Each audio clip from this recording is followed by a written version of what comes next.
আফসোস হচ্ছে শিরোপা, ডেফিনেটলি ওই দিকেই সবার চোখ ছিল। আলিস দেখেন মিস্রি বোলার, তো এই ধরনের বোলার তো বাংলাদেশে নাই। ও হচ্ছে বাংলাদেশের একটা অ্যাসেট। অবশ্যই আমি আশাবাদী যে বাংলাদেশ খুব ভালো খেলবে। আমাদের সঙ্গে আছেন চিটাগং কিংস অর্থাৎ সদ্য যে বিপিএলটা শেষ হয়েছে রানার আপ, সেই দলের ক্যাপ্টেন মোহাম্মদ মিথুন। সবকিছু মিলে বিপিএল শেষে আবারও প্রস্তুতি শুরু করেছেন। সামনের লক্ষ্যটা কি আসলে? সামনের লক্ষ্য ঢাকা লিগ। ঢাকা লিগ আছে, ঢাকা লিগের জন্য আবার প্র্যাকটিস শুরু করলাম। বিপিএল একটা সেটব্যাক হয়েছে, একটা ট্রফির আশা করেছিলেন, তারপর আবারও নিজের পারফরমেন্সটা নিয়ে কতটা হ্যাপি ছিলেন আসলে বড়?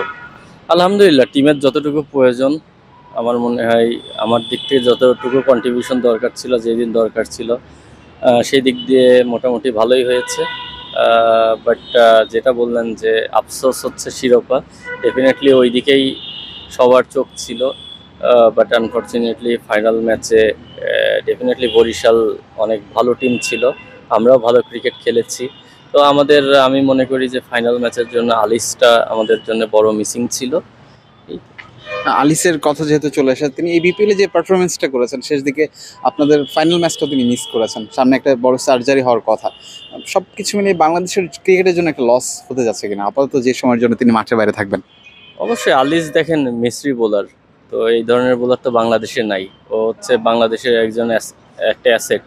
তো এই টাইপের বোলার যদি দেশের হয়ে খেলতে পারে, ডেফিনেটলি দেশ উপকৃত হবে। বাট ইনজুরি এটা আসলে কারো কন্ট্রোলে নাই। ও নিজেও আসলে খুবই ডিটারমাইন্ড ছিল, ফাইনাল ম্যাচ খেলার মানে ওয়ার্ম আপ পর্যন্ত ট্রাই করেছে। বাট ইনজুরি তো আসলে ইনজুরির ওপরে কোনো হাত নেই কারোরই। বাট আশা করব যে ও যেন তাড়াতাড়ি সার্জারি এটা সাকসেসফুলি হয় এবং খুব তাড়াতাড়ি আবার ক্রিকেটে ব্যাক করতে পারে। কোটি মানুষের আস্থার ভালোবাসায় 11 বারের মতো দেশের 1 নম্বর রেফ্রিজারেটর ব্র্যান্ড ওয়ালটন।